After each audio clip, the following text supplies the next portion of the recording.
Hello বন্ধুরা, আজকে আমি আপনাদের জন্য নিয়ে এসেছি বাংলাদেশের ভীষণ একটি জনপ্রিয় মাছের রেসিপি, যেটা হলো মেথি কাতলা। আশা করি নামটা আপনারা সকলেই জানেন, কারণ বাঙালির প্রিয় মাছ, আর মাছের নানা রকম রেসিপি বাঙালি জানবে না সে তো হয় না। তো আজকে আমি এই রেসিপিটাই আপনাদের সাথে শেয়ার করব। এর জন্য আমি নিয়ে নিয়েছি বড় আকারের 4 টুকরো কাতলা মাছের পিস, যেগুলো আমি ভালো করে ধুয়ে নিয়েছি আর জল ঝরিয়ে দিয়েছি। তো বন্ধুরা, কেমন আছেন সবাই? আশা করি আপনারা ভালো আছেন, সুস্থ আছেন। দেখুন, এবার এই মাছের 4টে পিসের ওপর আমি নুন আর হলুদ মাখিয়ে নেব। এগুলো এবার সাইড করে দিলাম। এরপর আমি নিয়ে নিয়েছি টমেটো পেস্ট, পেঁয়াজ বাটা, টক দই, আদা বাটা, রসুন বাটা। এই হচ্ছে আমার ইনগ্রেডিয়েন্টস। আর বেশি কিছু মশলা লাগছে না এখন। তো এবার আমি কড়াই খুব ভালো করে গরম করে নিয়েছি আর দিয়ে দিচ্ছি বেশ খানিকটা সর্ষের তেল। মাছ ভাজার জন্য কড়াই গরম হওয়াটা কিন্তু ভীষণ জরুরি। তো মাছগুলোকে আমি দুটো দুটো করে ভেজে নিচ্ছি, আর খুব বেশি কিন্তু মাছটা ভাজবো না। বন্ধুরা, চ্যানেলে নতুন হয়ে থাকলে অবশ্যই চ্যানেলটা সাবস্ক্রাইব করে বেল আইকনটা প্রেস করে দেবেন, আর লাইক কমেন্ট শেয়ার করে পাশে থাকার অনুরোধ রইল। তো দেখুন, হালকা করে মাছগুলো ভেজে নিয়েছি এপিট ওপিট করে। দুটো মাছ ভেজে তুলে নিলাম। এবার নেক্সট দুটো মাছ আমি ভেজে এভাবেই তুলে নেব। দিয়ে দিয়েছি মাছ দুটো।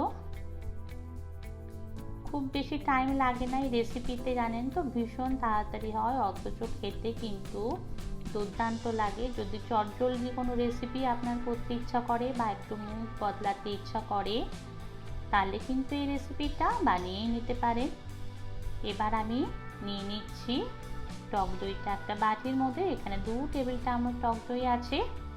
এরপর এর মধ্যে দিয়ে দেব 2 টেবিল চামচ পেঁয়াজ বাটা, দেব কিছুটা রসুন বাটা, 1 চামচ দিয়ে দিলাম রসুন বাটা, দিচ্ছি নুন। এবার দেব হালকা মিষ্টি, যেহেতু টক দই আছে টকটা ব্যালেন্স করতে হবে, তবে খেয়াল রাখবেন দইটা যেন খুব বেশি টক না হয়। হলুদ গুঁড়ো দিয়ে দিলাম, আর দিচ্ছি কিছুটা জিরের গুঁড়ো। আপনারা কিন্তু আপনাদের মতন ভার্সন করেই নিতে পারেন, একটু কাশ্মীরি মির্চ দিতে পারেন, একটু জিরের গুঁড়োর বদলে ধনের গুঁড়ো দিতে পারেন। তো আমি কিন্তু এখানে শুধু জিরের গুঁড়ো দিয়ে মাছটা করছি। তো দেখুন, খুব ভালোভাবে সব কিছুকে মিশিয়ে রেখে দিলাম। এবার যে কড়াইয়ে মাছ ভেজেছিলাম ওর মধ্যে দিয়ে দিলাম মেথি আর কাঁচা লঙ্কা ফোড়ন। এই মেথি আর কাঁচা লঙ্কার গন্ধটা এত অসাধারণ বেরোবে যখন আপনি ফোড়নটা দেবেন, নিজেই বুঝতে পারবেন। এবার 2-3 কোয়া রসুন থেতো করে দিয়ে দিয়েছি। এরপর সুন্দর একটা গন্ধ বেরোলে পুরো পেস্টটা দিয়ে দিলাম, যেটা আমি টক দইয়ের সাথে বানিয়ে রেখেছিলাম সেই পেস্টটা। খুব ভালো করে কষিয়ে নিচ্ছি। মশলা যখন হালকা তেল ছেড়ে আসবে ওর মধ্যে একটু আদা বাটা দিয়ে দিলাম। এবার আবার ভালো করে কষিয়ে নেব। একটু বাটিটা ধুয়ে জল দিয়ে দিলাম। সব কিছু ভালোভাবে কষে আসলে আমি প্রয়োজন মতন গরম জল দিয়ে দিলাম। যেহেতু আমার 4 টুকরো মাছ, আমি প্রয়োজন মতনই জল দিলাম। যার যেরকম মাছ সেই অনুপাতে কিন্তু জলটা দেবেন।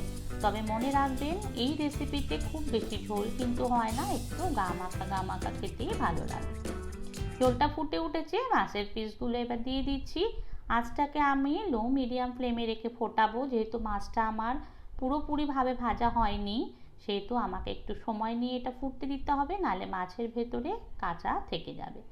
ঢেকে দিলাম। এবার মিনিট 15-20 বাদে দেখুন, আমি এটা আলগা করে দেখছি, কালারটা চেঞ্জ হয়ে গেছে। 2টো কাঁচা লঙ্কা আমি এর মধ্যে অ্যাড করে দিয়েছি। আচ্ছা, মাঝখানে আমি টমেটো পেস্টটা দিয়েছিলাম, আমি কিন্তু সেটা ভিডিওটা করতে ভুলে গেছি, দেখানো হয়নি, সেটা আপনারা দিয়ে নেবেন। এবার নামানোর পর আমি দেখুন রেডি হয়ে গেছে। একটু ধনেপাতা কুচি স্প্রিঙ্কল করে দিচ্ছি। এটা কিন্তু অপশনাল, ধনেপাতা আপনারা ঝোল ফোটার সময়ও দিতে পারেন, আমি জাস্ট একটু গার্নিশিংয়ের জন্য দিলাম। রেডি হয়ে গেল অসাধারণ স্বাদের মেথি কাতলা। গরম ভাতে শুধু এটাকে একবার খেয়ে দেখবেন। তো তো বন্ধুরা, আজ তাহলে রাখি। দেখা হবে নতুন কোনো ভিডিওতে। ততক্ষণ ভালো থাকবেন, সুস্থ থাকবেন।